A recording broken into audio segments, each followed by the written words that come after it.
నమో భగవతే వాసుదేవాయ. వైశాఖ పురాణం 7వ అధ్యాయం వైశాఖ మాస దానములు.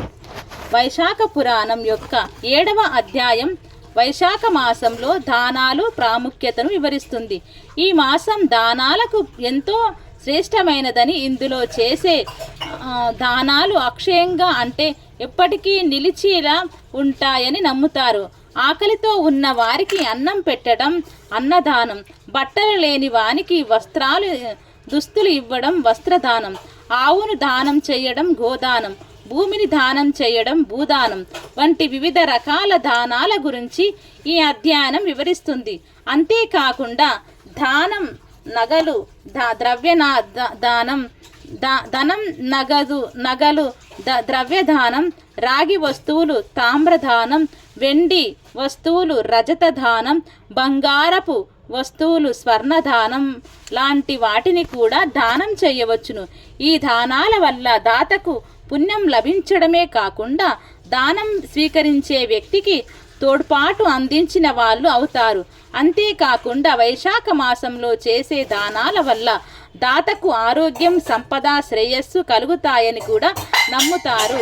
వైశాఖ పురాణం 7వ అధ్యాయం నందున ఈ క్రింద విధంగా ఇవ్వబడింది.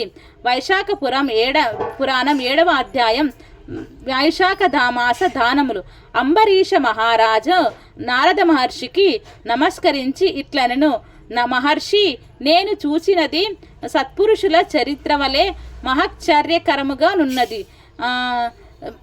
ఇక్షాకు మహారాజు అగు హేమాంగదుడు ముక్తి నందిన ధర్మమును మరింత వివరముగా తెలుసుకొన కోరుచున్నాను. దయయుంచి నాకు వివరింపగోరుచున్నాను. శృతకీర్తని మాటలకు విని శృతదేవ మహాముని: నాయనా, నీవడిగినది మంచి విషయము, తప్పక చెప్పదగినది. బాగు వినుమని ఇట్లు వివరింపసాగెను. రాజర్షి శ్రీ మహావిష్ణువుకు ప్రీతికరములకు ధర్మములను వినవలయునను కోరిక యుక్తమైనది. నీ బుద్ధికి గల సదాశక్తికి తెలుపుచున్నాను.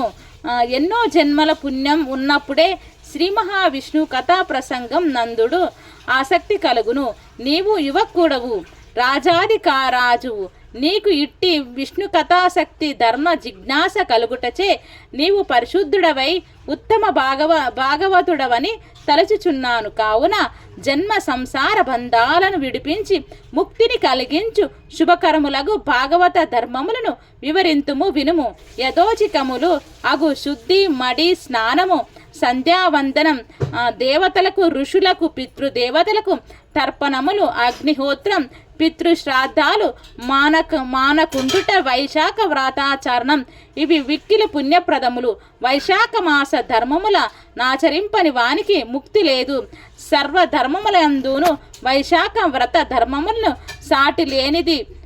రాజులేని రాజ్య ప్రజల పలే పెక్కు ధర్మములన్నవి కాని అవి దుఃఖప్రదములు, అనగా కష్టములు కలిగించును, సుఖ సాధ్యములు కావు. వైశాఖ ధర్మములు సులభములు. సవ్యవస్థి తమగు రాజు పరిపాలనలోనున్న ప్రజలకు వలె సుఖశాంతి ప్రదములు. అన్ని వర్గముల వారికి, అన్ని ఆశ్రమముల వారికి సులభములు, ఆచరణ సాధ్యములు, పుణ్యప్రదములు. నీటిలో నిండిన పాత్రను ఇచ్చుట, మార్గమున చెట్లు నీడల్లో చలివేంద్రం నేర్పరచుట, చెప్పులను, పావుకోళ్లను దానమిచ్చుట, గొడుగును, వినసన కర్రలను దానమిచ్చుట, నువ్వులతో కూడిన తేనెను దానమిచ్చుట, ఆవు పాలు, పెరుగు, మజ్జిగ, నెయ్యి, వెన్న వీటిని దానం చేయుట, ప్రయాణం చేయువానికి సౌకర్యముగా మార్గములయందు దిగుడు బావులు, చెరువులు త్రవ్వించుట, కొబ్బరి, చెరకు గడలు, రసము, కస్తూరి వీరిని దానం చేయుట, మంచి గంధమును పూయుట, మంచము, పరుపు దానమిచ్చుట, మామిడి పండ్ల రసము, దోస పండ్ల రసము దానము చేయుట, దమనము, పుష్పములను సాయంకాలమున గుడోదకము, పానకము, పూర్ణిమ యందు పులిహోర మొదలగు చిత్రాన్నములు దానం ప్రతిదినము దద్యోదనం దానం చేయుట, తాంబూల దానము వైశాఖ అమావాస్య నాడు వెదురు కొమ్మల దానము ముఖ్యములు. ఆ కాలమున వచ్చు సర్వ విధములగు ఫల పుష్పాదులను వివిధ వస్తువులను దానం చేయవలను. ప్రతిదినమున సూర్యోదయముకు ముందుగా స్నానం చేయవలను. శ్రీ మహావిష్ణువు పూజ తరువాత విష్ణు కథాశ్రావణం చేయవలను. అభ్యంగ స్నానము వైశాఖ మాసం చేయరాదు. ఆకులో భుజింపవలెను. ఎండలో ప్రయాణములు అలసిన వారికి విసనకర్రతో విసురుట, సుగంధ పుష్పములతో ప్రతిదినము విష్ణు పూజ, పండ్లు, పెరుగన్నము నివేదించుట, ధూప దీప నైవేద్యములు, సేవ, గోవులకు ప్రతిదినము గడ్డిని పెట్టుట, సద్బ్రాహ్మణుల పాదములను కడిగి ఆ నీటిని తనపై చల్లుకొనుట ముఖ్య కర్తవ్యము. బెల్లం, శొంఠి, ఉసిరిక, పప్పు, బియ్యము, కూరగాయలు వీటిని దానం చేయవలను. ప్రయాణికులకు ఆదరించి కులశల ప్రశ్నలు అడిగి కావలసిన ఆతిథ్యం నీయవలను. ఇవి వైశాఖ మాసమున తప్పక చేయవలసిన ధర్మములు. పుష్పములతో, చిగుళ్లతో విష్ణు పూజ, విష్ణువు తలుచుకొని పుష్పములను దానం ఇచ్చుట, ధాన్య నివేదనము మున్నగు వానిని సర్వ పాపముల హరించును, అఖండ పుణ్యమునిచ్చును.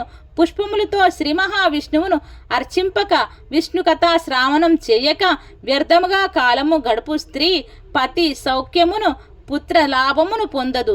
ఆమె కోరికలేవియోను తీరవు. శ్రీ మహావిష్ణువు వివిధ రూపములలో జనులను పరీక్షించుటకై పవిత్ర వైశాఖ మాసమున సంచరించు సపరివారముగా మహామునులతో సర్వదేవతలతో వచ్చి ప్రతి గృహమున నివసించును. అట్టి పవిత్ర సమయమున వైశాఖ పూజాధికములను చేయని మూఢుడు శ్రీహరి కోపమునకు గురి అగును. రౌరవాది నరకములకు పొంది రాక్షస జన్మం 5 మార్లు పొందును.